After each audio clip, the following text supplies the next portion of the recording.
الحمد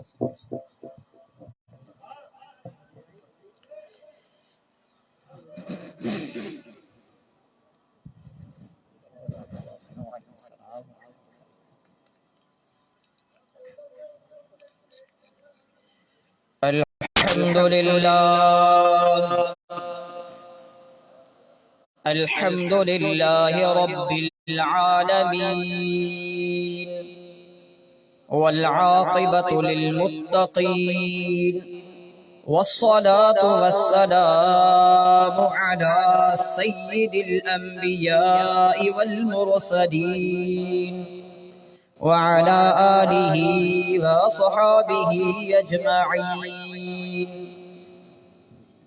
أما بعد فأعوذ بالله من الشيطان الرجيم.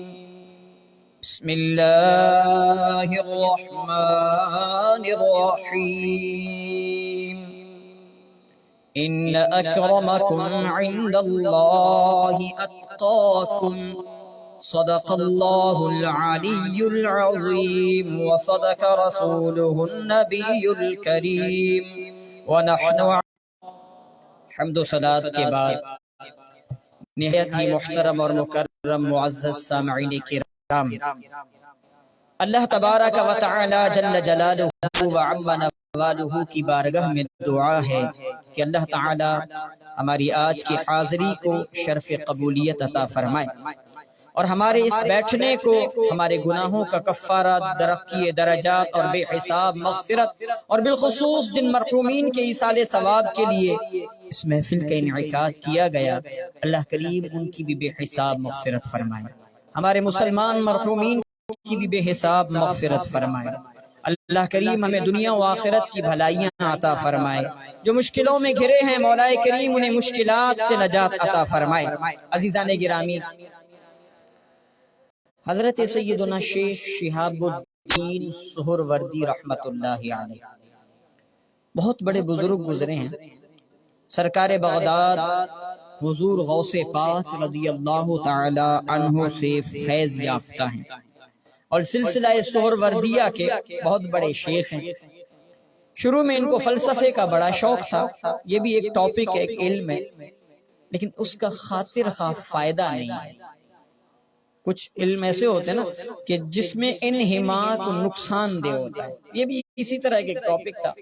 تو یہ حضور غوث پاک رضی اللہ تعالی عنہ کے پاس ان کے چچا ان کو لے گئے، پہلے ان کو سمجھا دیا کہ بیٹا خیال کرنا یہ اللہ والے ہیں، ان کی نظر صرف ظاہر پہ نہیں ہوتی، دل بھی پڑھ لیا کرتے ہیں، تو ان کے پاس احتیاط کے ساتھ رہنا۔ تو سرکار غوث پاک رضی اللہ عنہ کے پاس گئے تو چچا نے حضور کی بارگاہ میں عرض کیا، حضور میں اس کو منع کرتا ہوں، فلسفہ منطق ان چیزوں میں زیادہ انہماک مت کرو، مگر یہ یہی چیزیں پڑھتا ہے۔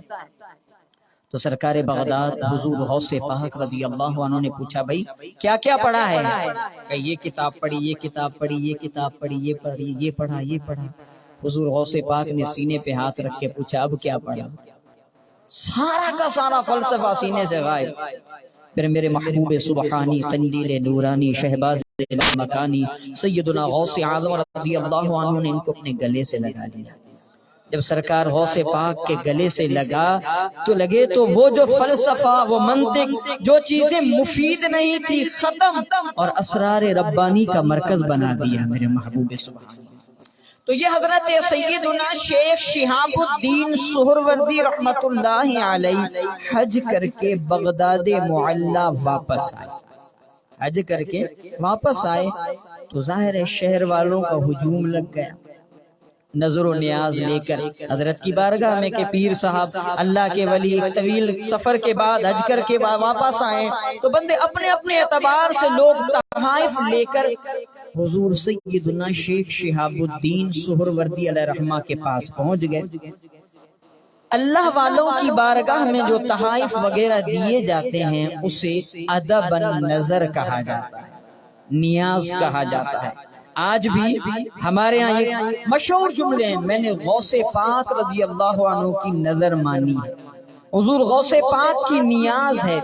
ویسے نظر کے دو معنی ہیں، ایک نظر کا معنی ہے اللہ کی عبادت، ظاہر ہے کہ وہ کسی اور کی نہیں ہو سکتی، وہ نظر صرف اللہ کے لیے خاص ہے، اور اس کی 5 شرائط ہیں۔ وہ پھر ساری اس کی ڈیٹیل ہے کہ وہ نظر ایسی ہو جو کام عبادت میں ہو، پھر وہ عبادت مقصودہ ہو، پھر وہ عبادت جو ہے کسی اور کام کے لیے وسیلہ نہ ہو، پھر اس کے یعنی یہ ڈیٹیل ہے، 5 شرائط ہیں۔ تو بہرحال ایک تو منت وہ ہوتی ہے، لیکن ایک یہ ہے کہ ہماری سوسائٹی میں، ہمارے عرف کے اندر اللہ والوں کی بارگاہ میں جو کچھ پیش کیا جائے اسے بھی نظر بولتے ہیں۔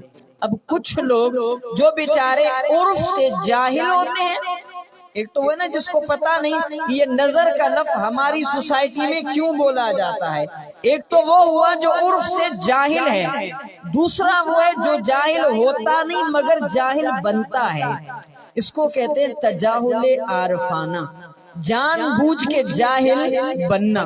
تو ایک تو بیچارہ نادان ہے، اس کو پتہ ہی نہیں، دوسرا وہ ہے جو جان بوجھ کے جاہل بنتا ہے اور مسلمانوں پہ شرک کا فتویٰ لگا دیتا ہے۔ دیکھا نظر غوث پاک کی، نظر فلاں بزرگ کی، ارے نظر تو خدا کی ہوتی ہے۔ تو ایسے موقع پہ علماء فرماتے ہیں من لم یعرف اہل زمانہ فہو جاہل۔ یہ بھی مفتی بننے کا ایک اصول ہے کہ فتویٰ وہ دے گا جس کو پتا ہو کہ میری سوسائٹی میں یہ جو الفاظ بولے جا رہے ہیں کیوں بولے جا رہے ہیں، بولنے والا دیکھا جاتا ہے اور مسلمان بول رہا ہے۔ شریعت میں یہ فرماتی ہے وَظُنُّ الْمُؤْمِنِينَ خَيْرًا، مسلمان کے متعلق اچھا گمان کرو۔ کسی کو مشرک کہنا یہ اچھا گمان ہے؟ سوچئے تو صحیح، شرک سے بڑھ کر معذرت کے ساتھ کوئی گالی نہیں ہے۔ علماء نے کتابوں میں لکھا ہے کہ کسی کو کافر کہہ دینا، کسی کو مشرک کہہ دینا، حدیثوں میں یہاں تک آیا کہ ایہما فقد باء، اگر ایک شخص نے دوسرے کو کافر کہہ دیا تو وہ نہ ہوا تو یہ کفر بولنے والے پہ لوٹ پڑتا ہے۔ اتنا نازک مسئلہ، اور یہاں جھٹ جھٹ تو بہرحال علماء کیا فرماتے ہیں من لم یعرف اہل زمانہ فہو جاہل، کہ جو بندہ اپنے زمانے کا عرف نہیں جانتا، جس کو پتا نہیں کہ یہ کلمات کس نہج پر بولے جا رہے ہیں، اس کو فتویٰ دینے کا کوئی حق نہیں، اس کو مسئلہ بتانے کا کوئی حق نہیں، کہ وہ مفتی نہیں جاہل ہے۔ ان چیزوں کی طرف نگاہ ہونا ضروری ہے۔ علماء نے کتابوں میں ایک مسئلہ لکھا ہے کہ ایک مثال آتی ہے انبت الربیع البقل، اس کا سیدھا ترجمہ یہ بنتا ہے کہ موسم بہار نے سبزے اگا دیے۔ ارے بھائی پھل ہو یا سبزے ہو، خالق تو اللہ ہے، پیدا کرنے والی ذات اللہ ہے، موسم نے کہاں سے اگائے؟ علماء فرماتے ہیں یہ جملہ دہریہ بولے گا تو اس کے کفر کی رجسٹری ہوگی، کیونکہ دہریہ کا نظریہ یہ ہے کہ یہ زمانے سے چیزیں پیدا ہوتی ہیں، کوئی خالق نہیں۔ لیکن کہتے ہیں علماء اگر یہی جملہ مسلمان بولے گا تو اس پہ کفر کا فتویٰ نہیں لگائیں گے، بلکہ ہم تعویل کریں گے، ہم اس کی صحیح توجیہ بیان کریں گے کہ جب یہ مسلمان بول رہا ہے تو اس کا مطلب یہ ہے کہ اللہ نے موسم بہار کے اندر یہ طاقت رکھی ہے، اسے سبب بنایا ہے کہ جب موسم بہار کا آتا ہے تو پھر یہ ٹہنیاں نکلتی ہیں، پھر یہ گونچے نکلتے ہیں، پھر یہ پھل پیدا ہوتے ہیں، پھر یہ سبزیاں نکلتی ہیں۔ تو خالق اللہ ہے، سبب اس کو اللہ نے بنایا ہے۔ تو اسی طرح جب کوئی مسلمان کہتا ہے کہ اللہ کے ولی نے مجھے یہ چیز دی ہے، خدا کی درگاہ سے ملی ہے، خدا کی بارگاہ سے ملی ہے، آپ فوراً اس سے سوال کر کے پوچھو کیا تم غوث پاک کو خدا مانتے ہو؟ کیا تم داتا علی حجویری کو خدا مانتے ہو؟ کیا تم خواجہ غریب نواز کی پوجا کرتے ہو؟ وہ حیرت سے دیکھے گا تو مجھے اتنی بھی عقل نہیں ہے، کیا بات کر دی؟ میں تو یہ جانتا ہوں کہ خدا کا محبوب ہے، دینے والی ذات اللہ کی ہے، اللہ نے اپنی صفت کا مظہر بنا دیا ہے۔ یہ تمہیں وہ جاہل کا جاہل آدمی بھی بتا دے گا۔ تو معلوم ہوا کہ فتویٰ دینے کے لیے بہت کچھ چاہیے، صرف کتابوں کے جملے رٹے رٹائے بھی کافی نہیں ہیں۔ تو ہم جو یہ بولتے ہیں کہ میں نے اللہ والی کی بارگاہ میں نظر، تو اس نظر بولنے میں کوئی حرج نہیں کہ اس کا مطلب یہ نہیں کہ میں اللہ والے کی عبادت کرتا ہوں، اس کا مطلب صرف اتنا ہے کہ میں ان کی بارگاہ میں تحفہ پیش کرتا ہوں۔ صرف اتنا ہے. اس نظر کا مطلب صرف تحفہ پیش کرنا ہے. فلاں ہم کتنا اس کا سوال ہدیتاً نذرانتاً سرکار کی بارگاہ میں پیش کیا، مطلب صرف اتنا ہے تحفہ پیش کیا. فلاں ولی کی بارگاہ میں نظر کیا، اس کا مطلب صرف اتنا ہے تحفہ پیش کیا. تو یہ بیچارے جو اس نظر کو عبادت سمجھ کر شرک کا فتویٰ لگائیں، اسے آپ کہہ دیا کریں کہ آپ ہم سے پڑھ لو آ کے، پہلے ہم سے سیکھ لو آکے. تمہیں اتنا بھی نہیں پتا کہ آج سوسائٹی میں کون سا جملہ کس نہج پہ بولا جا رہا ہے، اتنی تو معلومات ہو جانی چاہیے نا. بن گئے مفتی صاحب. بہرحال شیخ شہاب الدین سہروردی علیہ الرحمہ کے پاس لوگ نظر لے کر آئے، عبادت نہیں کی، تحائف لے کر آئے. اپنے اپنے مزاج سے، اپنی اپنی حیثیت سے لوگ تحفے تحائف لا رہے ہیں. ایک بڑھیا آتی ہے، ایک بڑھیا آتی ہے، خالی بظاہر کچھ بھی نہیں ہے. ایک دوپٹہ یا ایک چادر کہہ لیں، پھٹی پرانی چادر ہے، اس کے اندر کچھ لا رہی ہے. سرکار کے پاس پہنچ کر، حضرت سیدنا شیخ شہاب الدین سہروردی علیہ الرحمہ کے پاس پہنچ کر یوں کر کے اس میں سے 1 روپیہ نکال کے دیتی ہے. اب پہلے درہم ہوا کرتے تھے، چاندی کے سکے، تو وہ 1 درہم نکال کر انہوں نے بھی اپنی نظر، اپنا تحفہ پیش کیا. اب آپ تھوڑا سوچئے گا، کسی جگہ بھئی یہی ہو خیرات کے نام پہ چندہ جمع ہو رہا ہو، 1 لاکھ دے، دوسرا 50,000 دے، تیسرا 30,000 دے، میرے جیب میں 1 روپیہ ہوگا تو دیتے ہوئے بھی شرماؤں گا، یار لوگ کیا کہیں گے. یہ خیال آئے گا کہ لوگ کیا کہیں گے. جب یہ خیال آئے تو سمجھ جاؤ کہ اخلاص نہیں ہے.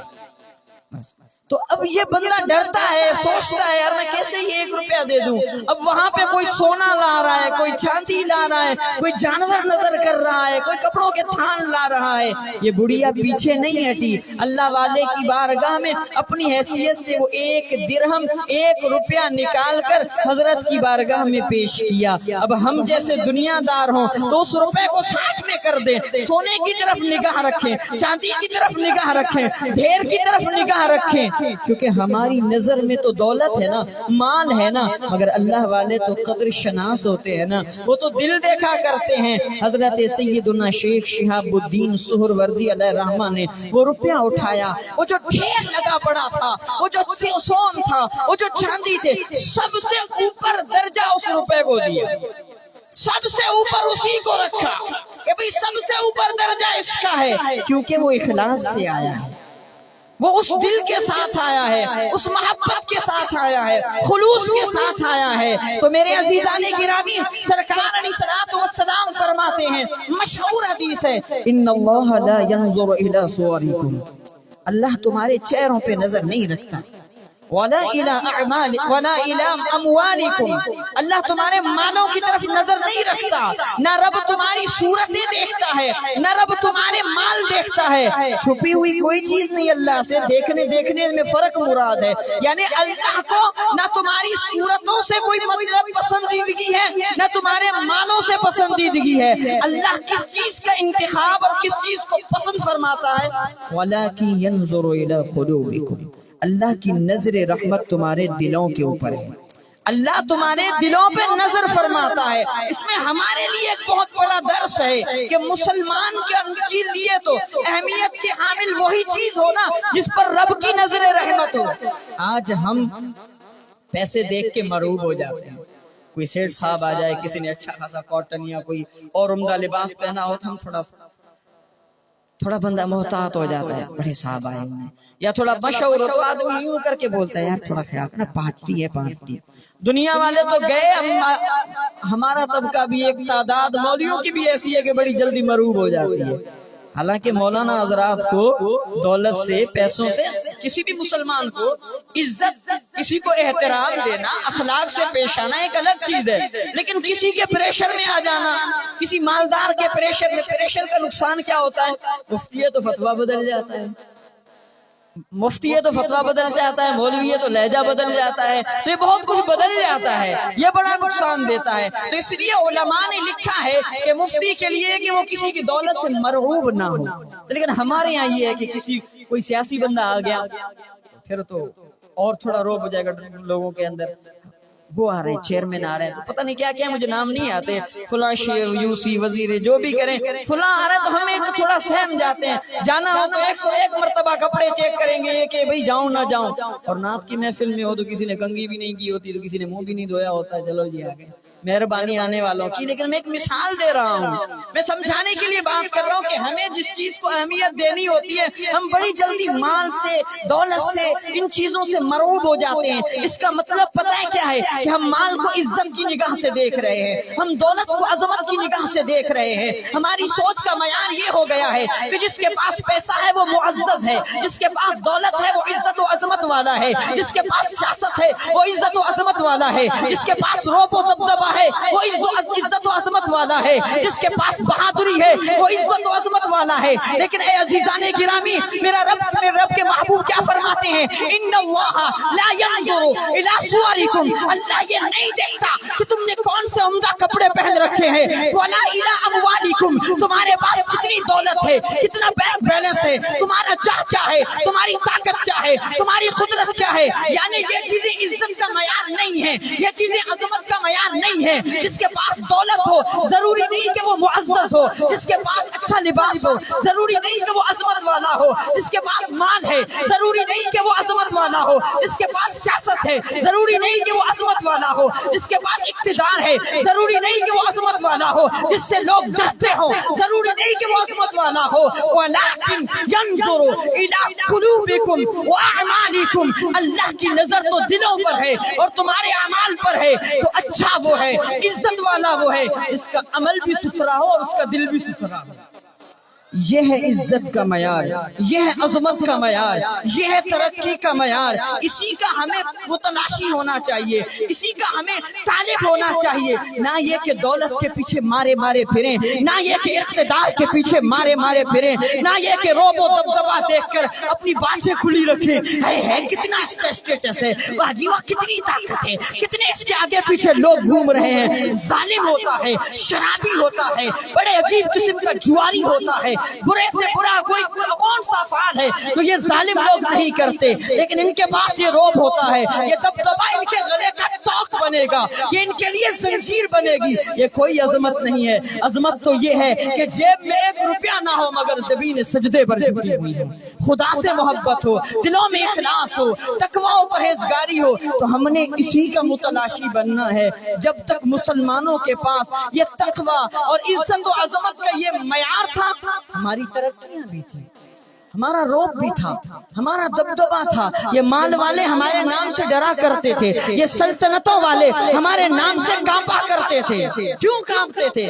ان کو پتا تھا ان کے پاس ہتھیار نہیں ہے، ان کو پتا تھا کہ ان کے پاس دولت کے انبار نہیں ہے، یہ کوئی ایٹم بم، یہ کوئی میزائل، یہ کچھ بھی نہیں۔ ارے نہیں یہ تو 313 ہیں، ان کے پاس تو ساز و سامان بھی نہیں، تو کچھ بھی بظاہر اسباب نہیں، مگر پھر بھی یہ قوم ڈرتی تھی۔ کیوں؟ کیونکہ ان کو پتا تھا کہ ان کا دل منظور الہی ہے، ان کے دلوں پر اللہ کی نظر رحمت ہے، تو ان کے دلوں میں خدا کی محبت ہے، ان کے دلوں میں کوئی روب نہیں آئے گا، کوئی دبدبہ نہیں آئے گا۔ اسی وجہ سے جب جنگ احد کے بعد، جب جنگ احد کا اختتام ہو رہا تھا تو ابو سفیان رضی اللہ تعالی عنہ اس وقت تک مسلمان نہیں تھے مگر بعد میں مسلمان ہوئے، اور اسلام کا اصول یہ ہے الاسلام یہدم ما کان قبلہ، اسلام پچھلے سارے خطائیں مٹا کے رکھ دیتا ہے۔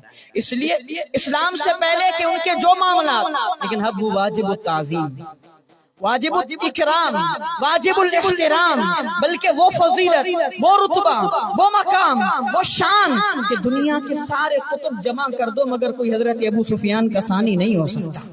سارے غوث جمع ہو جائیں، اولیاء سارے اکٹھے ہو جائیں، لیکن محبوب کے کسی صحابی سے مساوات نہیں ہو سکتی، کیونکہ مصطفیٰ کی صحبت، حضور کے پاس بیٹھ جانا، حضور کی نظر رحمت میں آ جانا، سرکار کو ایک نظر دیکھ لینا، ایمان کے ساتھ یہ چیز مل گئی تو بس پھر یہ اعمال موازنہ نہیں کر سکتے، پھر یہ سجدے، پھر یہ روزے، پھر یہ زکاتیں، پھر یہ ساری چیزیں صحابی رسول کا موازنہ اسی وجہ سے اعمال سے نہیں کیا جا سکتا۔ بعد کے سارے عابد، سارے ساجد، سارے راکعین، سارے خاشعین، سارے اولیاء، سارے قطب، سارے علماء، مفسرین، محدثین، سب کے سب جمع کر دیجئے کہ آؤ موازنہ کرتے ہیں، موازنہ نہیں ہو سکتا۔ بلکہ عبداللہ بن مبارک تو یہ فرماتے ہیں نا کہ امیر معاویہ رضی اللہ عنہ گھوڑے پہ مصطفیٰ کے ساتھ جا رہے ہیں، تو جس سواری پر وہ سوار ہیں وہ سواری چلتی ہے تو مٹی اڑتی ہے، اور میں وہ جو مٹی اس سواری کے ناک میں گیا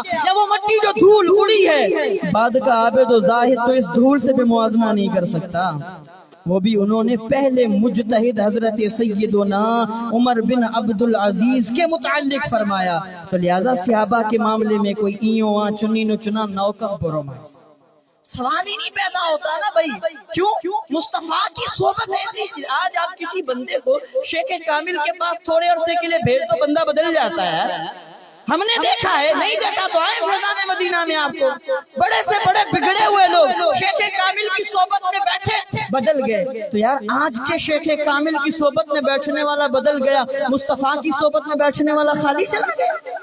عقل ماری گئی نا ان لوگوں کی کہ جو حضور کے صحابہ پہ تبرہ کرتے ہیں، ان پہ طعن و تشنیع کرتے ہیں۔ خدا انہیں عقل دے، ہم تو دعا دیتے ہیں، خدا انہیں ہدایت دے کہ مصطفیٰ کا مقام سمجھیں، حضور کی شان کو سمجھیں، خدا کے رتبے کو سمجھیں۔ کیونکہ سرکار کے صحابہ پہ ذرا طعن و تشنیع کرنا یہ حضور کی ذات پہ حملہ ہے، یہ خدا کی قدرت پہ حملہ ہے کہ اللہ نے اپنے محبوب کے لیے جن صحابہ کی جماعت کا انتخاب کیا وہ تو ایسے تھے، وہ تو ایسے تھے، وہ تو ایسے تھے۔ یہ کیسے ہو سکتا ہے؟ خدا سے بڑھ کر قدرت والا نہیں اور محبوب سے بڑھ کر کوئی محبوب نہیں، تو اللہ طاقت والا، قدرت والا اپنے محبوب کے لیے جماعت کا انتخاب کرے اور پھر وہ جماعت مفضول ہو، یہ ہو ہی نہیں سکتی۔ اس لیے بعد کا سارے کے سارے عابدین میں سے کوئی مصطفیٰ کے صحابہ کو نہیں پہنچ سکتا۔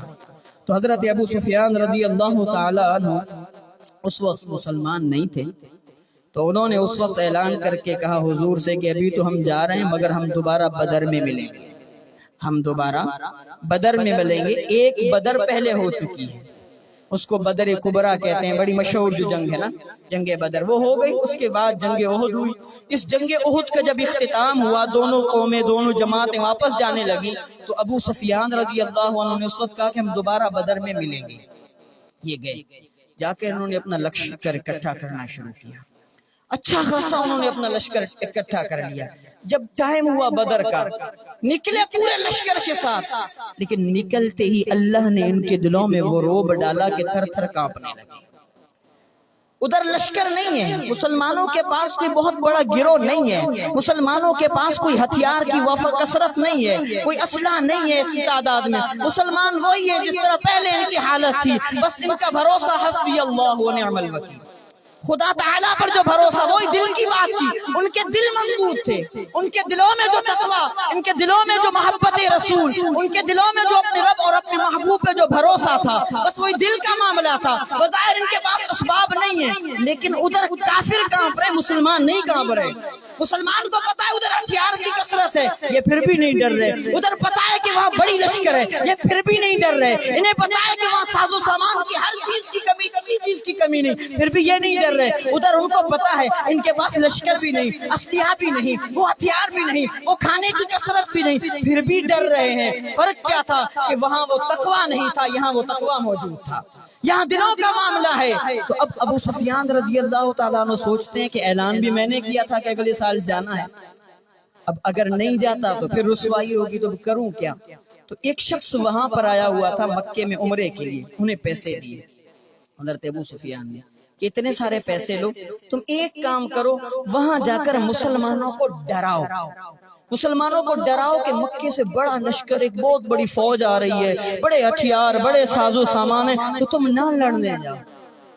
ڈر یہ رہے ہیں، یہ بھی ایک طریقہ ہوتا ہے کہ ڈر وہ رہے ہیں، لیکن چلو رسوائی سے بچنے کے لیے چلو مسلمان نہیں آئیں گے تو یہ ہم سے بھی بلا ٹل جائے گی، تو وہ جا کے کہہ رہے ہیں کہ تم جا کے ان کو ڈراؤ کہ ان کے پاس تو بڑا لشکر ہے۔ یہ آئے آ کر مسلمانوں کو ڈرانا شروع کیا، سرکار سے سامنا نہیں ہوا، صحابہ کرام کو ڈرانے لگے کہ وہ پیچھے اتنی بڑی لشکر ہے، اتنے سارے لوگ ہیں، اتنے سارے لوگ ہیں، جانا نہیں۔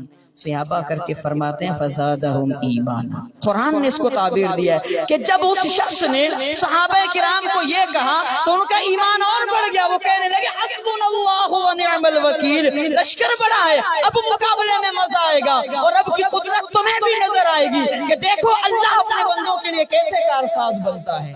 تو یہ تھا ان کا روب۔ وجہ کیا تھی؟ کیونکہ ان کو پتا تھا کہ عزت عظمت یہ دولت میں نہیں، یہ ہتھیاروں میں نہیں، غلبہ ان چیزوں میں نہیں، اللہ اور اس کے محبوب سے جڑے رہنے میں ہے، خدا کی اطاعت مصطفیٰ کی غلامی میں ہے۔ وہ اسی پہ کاربند تھے تو دنیا پہ ان کے سکے تھے، ان کو ترقی تھی۔ اور آج ہمارا حال آپ کے سامنے ہے، بندہ کیا گفتگو کرے۔ کسی جگہ کسی بزرگ نے بیان کیا جی مذہب میں بڑا سکون ہے، مذہب میں سکون ہے، اطمینان ہے۔ تو کسی نے پوچھ لیا کہ حضرت پھر آج مسلمان بے اطمینانی اور بے سکونے میں کیوں ہے؟ تو فوراً جواب دیا کہ آج مسلمان اسلام پہ چل کتنا رہا ہے۔ بات یہ ہے اور نا حقیقت میں اسلام کے اندر وہ سکون، وہ اطمینان، وہ قرار ہے، لیکن ہمیں وہ قرار وہ سکون کیوں نہیں مل رہا؟ کیونکہ ہم اپنے دین سے دور ہٹتے جا رہے ہیں۔ ہم نے پتہ نہیں آنکھیں کہاں لگی ہوئی ہیں۔ کچھ قومیں ایسی ہیں وہ ہاتھ یوں کریں تو مسلمان یوں کرتا ہے، وہ اچھلے تو مسلمان اچھلنے لگتا ہے۔ انہوں نے جا کے نیو ایئر نائٹ کے نام سے جو کل پرسوں یعنی نیا سال جیسے ہی شروع ہوتا ہے، انہوں نے پٹاخے شروع کیے، مسلمانوں نے شروع کیے، انہوں نے ادھم مچانا شروع کیا، مسلمانوں نے شروع کیا، ان کی عورتوں نے کپڑے اتارنا شروع کیے، معذرت کے ساتھ مسلمان بیٹیاں بھی بے پردہ ہونا شروع ہو گئی۔ تو ہم نے سارا کا سارا ادھر دیکھا، اب سمجھ گئے کفار یعنی کہ ہم نے کفار کو اپنا مطمع نظر بنایا کہ بھئی یہ بڑی ترقی میں ہے، یہ بڑے کامرانی میں ہے، تو لہذا ترقی اسی میں جیسا یہ کریں، تو یہ الٹے ہو تو مسلمان بیچارہ بھی ادھر چل پڑے، یہ ادھر ہو۔ حالانکہ مسلمانوں ایسا نہیں ہے، ترقی اللہ اور اس کے محبوب کی اطاعت و فرما برداری میں ہے، عزت و عظمت خدا و رسول کی اطاعت و فرما برداری میں ہے۔ اللہ پاک کے ارشادات، اس کی محبوب کی غلامی چھوڑو گے، ذلیل ہو رہے تھے، ہوگے اور ہوتے رہو گے، اور اس سے پہلے چلے جائے کہ میں نے بھی تو اپنے زمانے کی مثال دی ہے، ہو رہے تھے بھی نعوذ باللہ، کوئی صحابہ کے دور کا تو تصور ہی نہیں، میں اپنا کل پرسوں کا عرض کر رہا ہوں۔ ورنہ ہم اپنا ماضی دیکھیں، جب تک سرکار علیہ الصلوۃ والسلام کی غلامی تھی، عزت ہے، ترقی ہے، سب کچھ ہے۔ تو خیر سیدنا شیخ شہاب الدین سہروردی علیہ الرحمہ نے اسی ایک درہم کو کیا کیا؟ سب سے اوپر رکھا۔ کیوں رکھا سب سے اوپر؟ کیونکہ اخلاص کے ساتھ آیا تھا، دل ایسا تھا، دل میں خالص محبت تھی، کوئی نمود و نمائش، کوئی ریاکاری کا کیا تصور ہوگا؟ سونے کے انبار میں 1 روپیہ دینے والا کیا ریاکاری کرے گا؟ وہ تو بظاہر دنیا سے نظریں بچا بچا کے رکھتا ہے، جسے خدا سے محبت ہوتی ہے وہی یوں اقدام کیا کرتا ہے۔ تو بہرحال اس بڑھیا نے جب وہ 1 درہم دیا، حضرت نے اس کو اوپر رکھا۔ اب اس کے بعد میرے حضرت فرماتے ہیں سیدنا شیخ شہاب الدین سہروردی علیہ الرحمہ حاضرین سے کہ اتنا مال رکھا ہوا جس کو جو لینا ہے لے جاؤ، یہ مال رکھا ہوا ہے جس کو جو لینا ہے لے جاؤ۔ کسی نے سونا اٹھایا، کسی نے چاندی اٹھایا، کسی نے کیا چیز اٹھائی، کسی نے کیا چیز اٹھائی۔ اتنے میں حضرت کے خاص خلیفہ بھی موجود تھا، حضرت سیدنا شیخ شہاب الدین سہروردی علیہ الرحمہ فرماتے ہیں کل قیامت کے دن مجھ سے رب پوچھے گا نا، اے شہاب الدین کیا لے کر آیا ہے؟ تو میں اپنے اس خلیفے کو جلال الدین تبریز رحمت اللہ علیہ ان کا نام تھا، تو میں جلال تبریز کو پیش کر دوں گا۔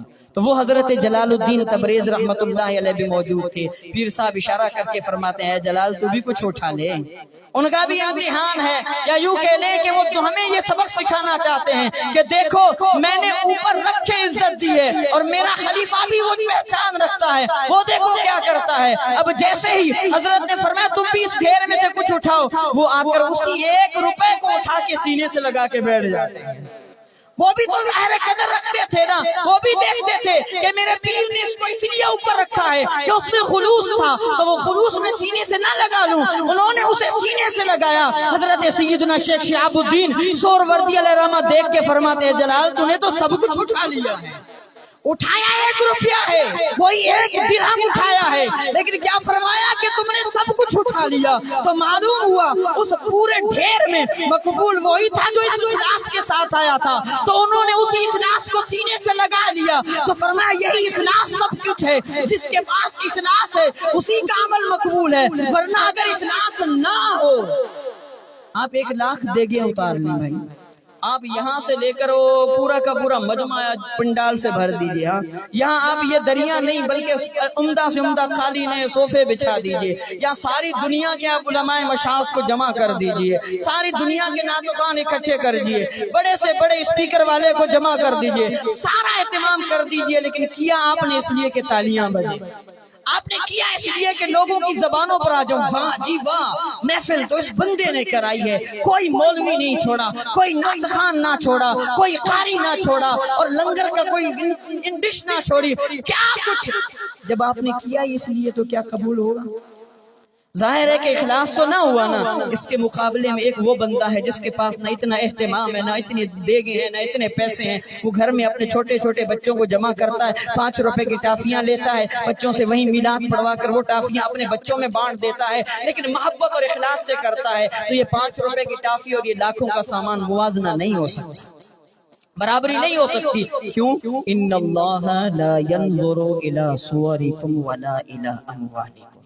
اللہ تو نہ تمہاری صورتوں پر نظر فرماتا ہے, نہ تمہارے مال دیکھتا ہے کہ تم میں سے کون کتنا مال خرچ کر رہا ہے, نہیں. وَلَكِنْ يَنْظُرُ إِلَىٰ قُلُوبِكُمْ وَأَعْمَالِكُمْ. وہ تو تمہارے دل دیکھ رہا ہے, دلوں میں اخلاص تو ادھر ہے. تو اصل چیز اخلاص ہے. اللہ کریم ہمیں بھی اخلاص عطا فرمائے کہ ہماری محفلوں میں اخلاص ہو, ہمارے بیانات میں اخلاص ہو, ہماری نعتوں میں اخلاص ہو, ہمارے تلاوت میں اخلاص ہو, ہماری عبادتوں میں اخلاص ہو, ہمارے صدقہ و خیرات میں اخلاص ہو. کہ یہ اخلاص ہی ذریعہ نجات ہے, یہ اخلاص ہی قبولیت کی نشانی ہے.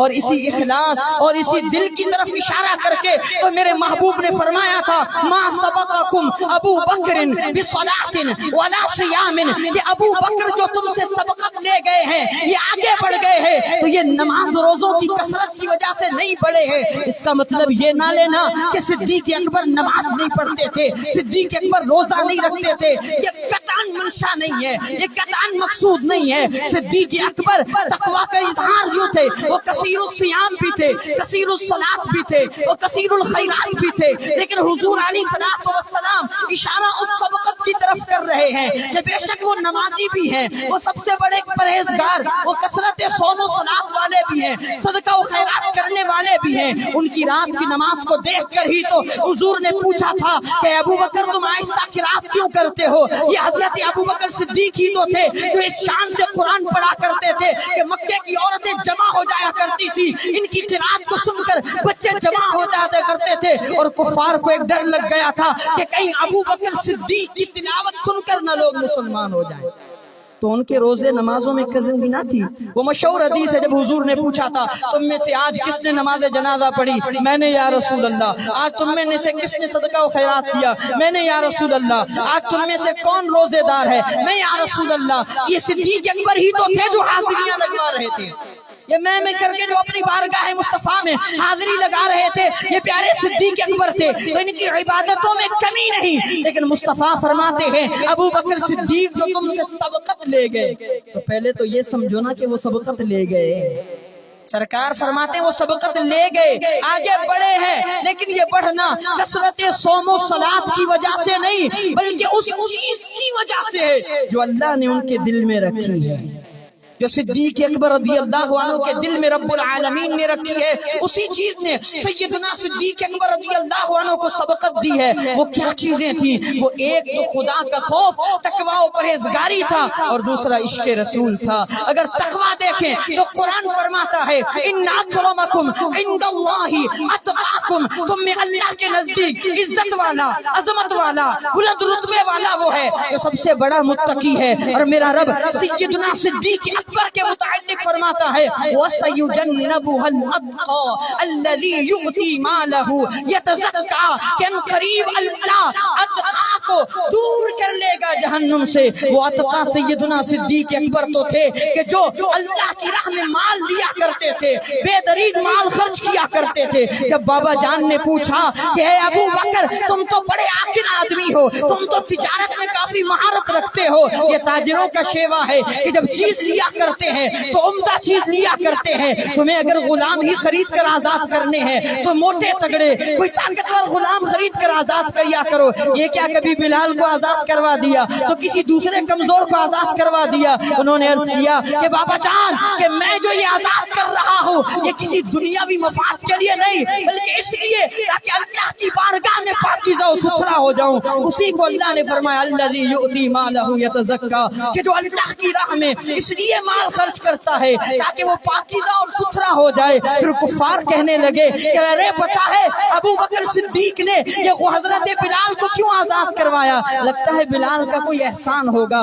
قرآن فرماتا ہے وما لأحد عنده من نعمة تجزى نہیں اس پر کسی کا بدلے والا احسان تھا ہی نہیں. انہوں نے جو کچھ کیا الا ابتغاء اپنے رب کی رضا کی تلاش میں کیا ہے. تو وہ صدیق اکبر کہ قرآن جس کی یوں شان بیان کرے اور اللہ انہیں اتقا فرما کر یوں دوسری آیت میں ان اکرمکم عند اللہ اتقاکم فرما کر بالکل گویا کہ واضح کر دیا گیا کہ سنو صدیق اکبر سب سے بڑے پرہیزگار ہیں. جو سب سے بڑے پرہیزگار ہیں وہی سب سے زیادہ بڑی شان والے ہیں. تو معلوم ہوا امت میں سب سے بڑے شان والے صدیق اکبر وہ سیدنا صدیق اکبر رضی اللہ تعالیٰ عنہ. تو ان کی وجہ فضیلت وہ تقوی وہ پرہیزگاری اور وہ عشق رسول ہے. اور عشق کی بات آئے تو پھر تو سب سے پہلا نام ہی صدیق اکبر کا آتا ہے. صرف عاشق نہیں, اگر ہم جیسے عام زبان میں سمجھانے کے لیے کہیں نا تو جنون کی حد تک جو حضور سے محبت تھی نا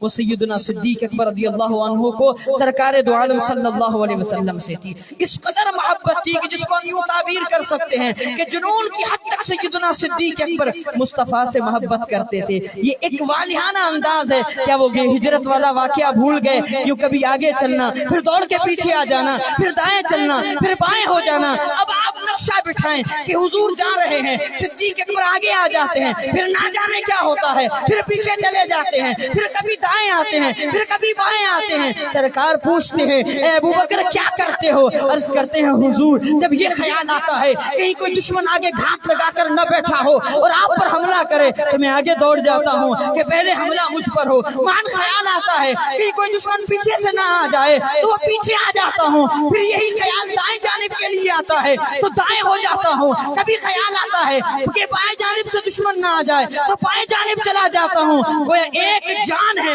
مگر چاروں جانب چکر لگا کے مصطفیٰ پہ فدا ہو رہے ہیں, حضور پہ جان ساری کی یوں عظیم مثالیں دے رہے ہیں. اتنے پر اکتفا نہ کیا, آخر سرکار کو اپنے کاندھوں پہ سوار کر لیا کہ حضور آپ میرے کاندھوں پہ سوار ہو جائیے. حضور کو کاندھوں پہ لے کر اس طرح عام چلتے ہیں, یوں پاؤں رکھ کے نہیں چل رہے, پنجوں کے بل چلتے ہیں. پنجوں کے بل چلتے ہوئے پھر نشانات بھی مٹاتے جا رہے ہیں کہ کفار پیچھے آئے تو انہیں آدمی کے پاؤں نہ لگ دکھے یار یہاں سے کوئی آدمی گیا ہے. تو اس قدر اہتمام اپنی جان کے لیے نہیں, اپنا ڈر نہیں ہے. وہ تو چاروں طرف گھوم ہی رہے ہیں نا, وہ تو کروں جان ساری کی مثالیں دے ہی رہے ہیں صرف مصطفیٰ کے لیے. یہی تو محبت ہے, یہ تو عشق کا اعلیٰ معیار ہے. پھر بلا جب غار میں پہنچتے ہیں تو سرکار آپ ٹھہریں, پہلے میں جاتا ہوں تاکہ کچھ ہو تو ابو بکر کی جان جائے. اندر جا کے صفائی کرتے ہیں, پھر وہ ٹکڑوں سے کپڑے پھاڑ پھاڑ کر سوراخوں کو بند کرنا. یہ بھی تو محبت ہے نا. کس طرح کی محبت ہے, اپنے چادر کے پھاڑ پھاڑ کے اپنے کپڑے پھاڑ پھاڑ کر سوراخوں کو بند کرنا. پھر اگر ایک سوراخ رہ گیا تو اس کو بھی خالی نہ جانے دینا, اپنا انگوٹھا رکھ دینا. پھر حضور کو بلانا, سرکار کا آنا, پھر سرکار کا آرام کرنا, پھر سانپ کا آپ سے مقابلہ ہونا, سانپ کا محبت میں ڈستے رہنا اور یار غار کا اپنے محبوب کی حفاظت کے لیے ڈنگ سہتے رہنا. کیا یہ محبت میں اس سے بڑھ کر کوئی مثال آپ دیکھیں گے؟ تو ایسا عشق تھا سیدنا صدیق اکبر کو مصطفیٰ جان رحمت صلی اللہ علیہ وسلم سے, یہاں تک کہ وہ وجود کے اندر سانپ کا اثر پیدا ہونا شروع ہوا اور آنسوؤں نے نکلنا شروع کیا. اور حضور کی بارگاہ میں ان آنسوؤں نے سلامی دی ہے, ان آنسوؤں نے حاضری دی ہے. محبوب کی آنکھ کھلی, سرکار کی بارگاہ میں عرض کیا, میرے محبوب نے لعاب دہن لگا کر اپنے غلام کا درد دور کر دیا. لیکن پھر بھی مماثلت دیکھتے جائیں, مشابہت دیکھتے جائیں. علماء کہتے ہیں حضور علیہ الصلوۃ والسلام خیبر کے مقام پر گئے تھے. کسی یہودی نے عورت نے حضرت سیدنا حضور علیہ الصلوۃ والسلام کو زہر دیا تھا. اس وقت تو حضور علیہ الصلوۃ والسلام نے پہچان لیا, لیکن علماء فرماتے ہیں بوقت آخر وہی زہر کا اثر لوٹ کر آیا. تاکہ حضور علیہ الصلوۃ والسلام کی بارگاہ میں ظاہری شہادت کی بھی حاضری ہو جائے۔ اب دیکھیے مماثلت، سرکار سے محبت، جب حضور علیہ الصلوۃ والسلام کے پاس وہ بکری کا زہر لوٹ کے آیا، صدیق اکبر کے پاس وہ سانپ کا زہر لوٹ کے آیا۔ یہ محبت کہ حضور علیہ الصلوۃ والسلام کو جس طرح شہادت نصیب ہوئی، عاشق کو بھی حضور کی اتباع میں پھر وہی شہادت نصیب ہوئی کہ صدیق اکبر رضی اللہ تعالیٰ عنہ کے پاس بھی وہ سانپ کا زہر لوٹ کر آیا اور آپ کا وصال بھی اسی سانپ کے زہر سے ہوا۔ محبت رسول کی بات اگر آئے نا تو یقین جانے صدیق اکبر ضرب المثل ہیں۔ مکے میں جب کفار سرکار پر آئے، صدیق اکبر آگے کہ پہلے مجھے مارو اور وہ زخم اپنے اوپر سہے، سرکار کی ذات پر جانثاری تو اپنی جگہ۔ وہ مشہور واقعہ ہے کہ جب حضور وصال ظاہری فرما گئے، کفار نے اور اس کے علاوہ کئی لوگ مرتد ہو گئے، مختلف علاقوں سے لوگوں نے اسلام کے خلاف کھڑے ہو گئے۔ حضرت سیدنا صدیق اکبر رضی اللہ تعالیٰ عنہ کے سامنے حضور نے حضرت اسامہ رضی اللہ عنہ کے ایک طویل لشکر دے کر دور کے علاقے کی طرف بھیجا ہے۔ حضرت عمر آتے ہیں، آ کر کہتے ہیں اے امیر المومنین اس لشکر کو روکیے، ابھی وہاں نہ جانے دیجیے، یہاں اتنے بڑے فتنے اٹھ رہے ہیں، پہلے ان سے مقابلہ کرے پھر وہ لشکر جائے۔ حضور وصال ظاہری فرما چکے ہیں، مگر صدیق اکبر کہتے ہیں اے عمر ایسا کبھی نہیں ہوگا، جس لشکر کو مصطفیٰ نے بھیجا ہے وہ کبھی نہیں رکے گا۔ اگر ابو بکر اکیلا رہ جاتا ہے تو میں اکیلے رہ کر ان تمام فتنوں سے تو مقابلہ کر سکتا ہوں، مگر جس لشکر کو تیار کر کے حضور نے بھیجا ہے اسے واپس نہیں بلایا جا سکتا۔ یہ حضور کے قول کی پاسداری تھی، حضور کے فرمان کی پاسداری تھی۔ یہ سرکار کے فرمان کی پاسداری کرتے ہوئے بھی جان دے دی کہ میں تنہا لڑوں گا، اپنی جان دوں گا، مگر حضور کی فرمان کی خلاف ورزی نہیں ہوگی۔ تو وہ سیدنا صدیق اکبر رضی اللہ تعالیٰ عنہ تھے۔ میرے آقا علیہ الصلوۃ والسلام سے پوچھا گیا کہ یا رسول اللہ سب سے افضل کون ہے، سب سے افضل کون ہے؟ حضور نے فرمایا اقرأ، جو سب سے زیادہ قرآن پڑھتا ہو، پہلی وجہ سرکار نے فرمایا جو سب سے پہلے زیادہ قرآن پڑھتا ہو۔ پھر پوچھا کہ یا رسول اللہ پھر؟ فرمایا جو سب سے پرہیزگار ہو۔ فرمایا پھر یا رسول اللہ؟ پھر سرکار علیہ الصلوۃ والسلام نے فرمایا جو سب سے زیادہ صلہ رحمی کرنے والا ہو۔ پھر نبی کریم علیہ الصلوۃ والسلام نے اس طرح 3 سے 4 اوصاف بیان کیے کہ جو سب سے زیادہ متقی ہو، جو سب سے زیادہ قرآن کا قاری ہو اور جو سب سے زیادہ صلہ رحمی کرنے والے ہوں۔ اب اس حدیث کو سامنے رکھیے، حضرت سیدنا عبداللہ بن عباس رضی اللہ تعالیٰ عنہ، حضرت عباس نبی کریم صلی اللہ علیہ وسلم کے چچا ہیں، حضور کے چچا ہیں۔ ادب کیے وہی صحابی ہیں کہ جب ان سے کسی نے پوچھا کہ یا عباس انت اکبر ام رسول اللہ، آپ بڑے ہیں یا رسول اللہ صلی اللہ علیہ وسلم؟ ہم بھی ایسے پوچھتے ہیں نا، بیٹا جو ہے باپ کے دوست سے جو بڑے عمر والے ہوتے ہیں ان سے پوچھتے ہیں چچا جان آپ بڑے ہیں یا میرے ابا بڑے ہیں؟ تو بتا دیتے ہیں کہ مقصود عمر ہی پوچھنا ہوتا ہے، آپ کے ابو سے میری عمر اتنی بڑی ہے، میں بڑا ہوں، اتنا بڑا ہوں، تو یہ پوچھا جاتا ہے، عیب نہیں۔ لیکن سیدنا عباس رضی اللہ عنہ نے مقام مصطفیٰ اور سرکار علیہ الصلوۃ والسلام کے بارے میں جب بولنا ہے تو کیسے بولنا ہے، یہ ادب صحابہ نے سکھایا۔ آج کل کے دور کا ہونا کچھ لوگ تو وہ کھینچ کے نعوذ باللہ حضور کو اپنی طرف لانے کی کوشش کرتے ہیں، ہم بھی یوں تو وہ بھی یوں، نعوذ باللہ۔ آپ نے سن رکھے ہوں گے کیا ان کا زیادہ چھیڑنا، کچھ لوگوں کو زیادہ بولنا بھی مناسب نہیں لگتا، تو لیکن صحابہ کا ادب دیکھیے۔ جب ان سے پوچھا گیا انت اکبر ام رسول اللہ، آپ بڑے یا اللہ کے رسول، تو حضرت سیدنا عباس رضی اللہ تعالیٰ عنہ نے، یہ وہی عباس ہیں جنہیں مصطفیٰ نے فرمایا کہ سن الرجل ابوہ، کہ بندے کا چچا، ام الرجل سن ابیہ، کہ بندے کا چچا باپ کی مثل ہوتا ہے۔ یہ وہی حضرت عباس ہیں جنہیں حضور نے فرمایا کہ لوگوں میرے باپ عباس کو بلاؤ، یعنی حضور انہیں والد کہہ رہے ہیں، مگر اس کے باوجود وہ یہ جرت نہیں کرتے۔ وہ ہمیں کیا سبق سکھاتے ہیں؟ جب ان سے پوچھا جاتا ہے بڑا کون تو کہتے ہیں او رسول اللہ اکبر، اللہ کے رسول ہی بڑے ہیں، ہاں ولدت انا قبلہ، پیدا میں پہلے ہوا ہوں، بڑے رسول اللہ ہیں، پہلے پیدا میں ہوا ہوں۔ یعنی یہ بتا دیا کہ بڑا بولنے سے جہاں عمر کا لحاظ آتا ہے وہی فضیلت کی طرف بھی کسی کا شبہ جا سکتا ہے، تو شبہ ہی کیوں جائے، اسی کو ختم کر دیا کہ اگرچہ عمر میری بڑی ہے مگر بڑے کہنا ہے تو اکبر رسول اللہ کو ہی کہنا ہے،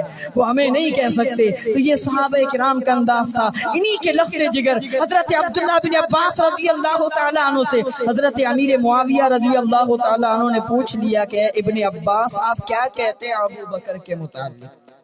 آپ کیا کہتے ہیں ابو بکر کے متعلق؟ حضرت عبداللہ بن عباس کہتے ہیں رحم اللہ ابا بکر، رحیم اللہ ابا بکر، کسی سے ڈرنے کی ضرورت نہیں۔ سیدنا صدیق اکبر بھی مثال ظاہری فرما گئے، حضرت فاروق اعظم بھی مثال ظاہری فرما گئے، حضرت عثمان غنی بھی مثال ظاہری فرما گئے، مولا علی رضی اللہ تعالیٰ عنہ بھی شہید ہو گئے، حضرت حسن مجتبی رضی اللہ تعالیٰ عنہ کا دور ہے، یا حضرت امیر معاویہ رضی اللہ عنہ کا دور خلافت ہے، اس دور میں حضرت عباس سے سوال ہوتا ہے آپ کیا کہتے ہیں ابو بکر صدیق کے متعلق؟ تو آپ بے خوف ہو کر کہتے ہیں رحم اللہ ابا بکر، اللہ کی رحمت ہو ابو بکر پر کہ یہ سب سے زیادہ راتوں کو قیام کرنے والے تھے، اقرا سب سے زیادہ قرآن پڑھنے والے تھے، وہ قرآن کے تالی تھے، وہ راتوں میں نماز پڑھنے والے تھے، وہ دنوں میں روزہ رکھنے والے تھے، وہ دنیا سے دور تھے، وہ ناحق سے دور تھے،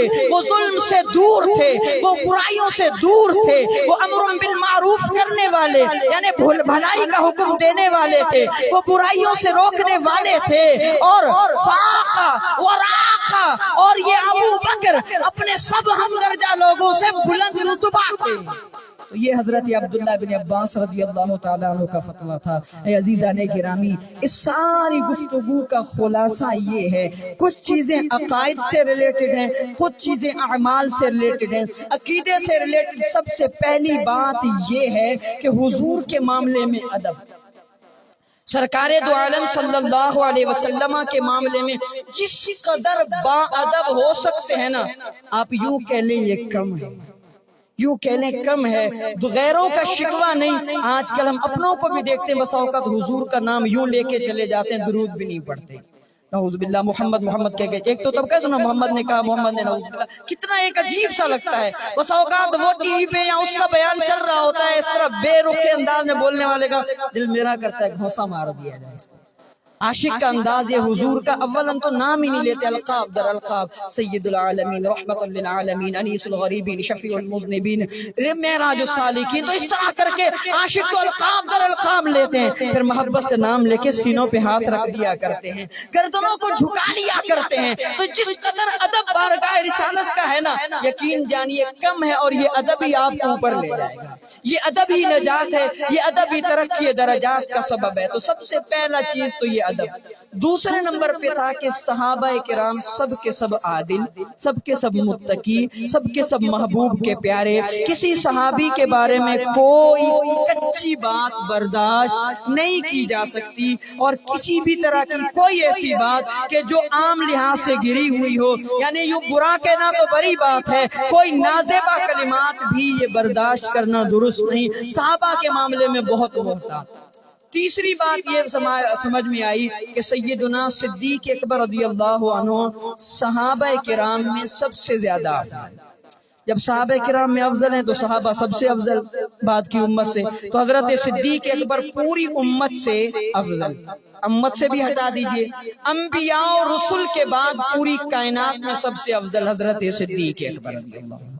انبیاء اور رسل میں فرشتوں کے 4 رسل بھی آگئے، دیگر رسل جو ملائکہ کے ہیں، ملائکہ کے رسل اور انبیاء اور رسل جو انسانوں میں ہیں، ان کے علاوہ بقیہ ساری کائنات سے صدیق اکبر رضی اللہ تعالیٰ عنہ افضل ہیں، یہ بھی عقیدہ ہے، اجماع امت ہے۔ یہی قرآن فرمائے، یہی حدیث فرمائے، یہی سارے صحابہ فرمائے، یہی مفسرین فرمائے، یہی مجتہدین فرمائے، یہی سارے علماء، یعنی یوں سمجھے کہ پورے عالم اسلام کا اجماع ہے۔ جیسے کچھ فضول قسم کے لوگ سرکار کے ختم نبوت کا بھی انکار کرتے ہیں نا، تو ان کی وجہ سے ہم یہ تو نہیں کہیں گے ختم نبوت کا مسئلہ مشکوک ہو گیا، نہیں، انہی کو باہر پھینکا جائے گا نا کہ ان کا اجماع، اسے ہٹنا کسی چیز میں مؤثر نہیں، یہی خارج ہوئے، یہی کافر ہوئے۔ اسی طرح صدیق اکبر رضی اللہ عنہ کی افضلیت کا انکار کرنے سے اس اجماع میں فرق نہیں آئے گا، یہ ہٹنے والے ہی اہل سنت سے خارج کہلائیں گے، یہی گمراہ بددین اور بدعقیدہ کہلائیں گے۔ تو پوری امت کا اجماع ہے صدیق اکبر رضی اللہ عنہ افضل البشر بعد الانبیاء والرسل بالتحقیق۔ یہ چند چیزیں تھی جو ہمارے عقیدے سے ریلیٹڈ۔ عمل کے میدان میں پھر چوتھی بات یہ ہے، کام کوئی بھی کریں اخلاص ضرور اس میں، کوشش کرے کہ نمود و نمائش نہ ہو. جہاں ہم اتنا سارا اہتمام کرتے نا، ایک نظر ادھر انگلی ڈال کے پوچھو تو چاہ کیا رہا ہے، تاکہ اس کو اسی وقت پکڑ لو نا. اپنی نیت بندہ درست کر سکتا ہے نا، نفسانی شیطان سے روک لیتا ہے. اگر تھوڑا یہ خیال ہے یار یہ کمی ہے فلاں یوں کہے گا، یہ مسئلہ ہے فلاں یوں کہے گا، تو فوراً اپنی اصلاح کرو کہ یہ کیا کر رہے ہو، فلاں نے دیکھ کے کیا کرنا ہے، رب کی رضا چاہیے، فلاں کی تو چاہیے ہی نہیں نا. تو ہم نے اپنی نیتوں کو بھی دیکھنا ہے. اور 5ویں نمبر پر یہ ہے کہ تقوی و پرہیزگاری، نماز وغیرہ کو بھی یعنی شریعت کی پاسداری کرنی ہے کہ تقوی اگرچہ دل سے ریلیٹڈ ہے، مگر جس کے دل میں تقوی ہوگا اس کے اعضاء میں سکون ہوگا، اس کے اعضاء شریعت کے تابع ہوں گے. سرکار نے ایک شخص کو نماز پڑھتے ہوئے دیکھا تھا، وہ نماز میں حرکتیں کر رہا تھا، اس طرح ہل جل رہا تھا. حضور نے فرمایا اگر اس کے دل میں خشوع ہوتا تو اعضاء میں سکون ہوتا. تو یہ اعضاء میں سکون نہ ہونے سے سرکار نے دل کے خشوع نہ ہونے پر استدلال کر کے ہمیں سمجھا دیا کہ اگر کوئی اٹھ کے کہہ دینا دل صاف ہونا چاہیے نماز کی چھٹی، تو سمجھ جانا یہ جھوٹا ہے، اس کا دل بھی صاف نہیں. دل صاف ہوتا تو جبین سجدوں پر جھکی ہوتی. یہ چند چیزوں کا خلاصہ تھا. اللہ کریم ہماری آج کی حاضری قبول فرمائے. ہونے والی خطائیں، زبان کی لغزشیں، بہت کچھ زبان بتاؤ کا تیزی میں آگے پیچھے الفاظ پھسل جاتے ہیں، ہم اللہ کریم کی بارگاہ میں معافی کے خواستگار ہیں. وما علی الا البلاغ المبین.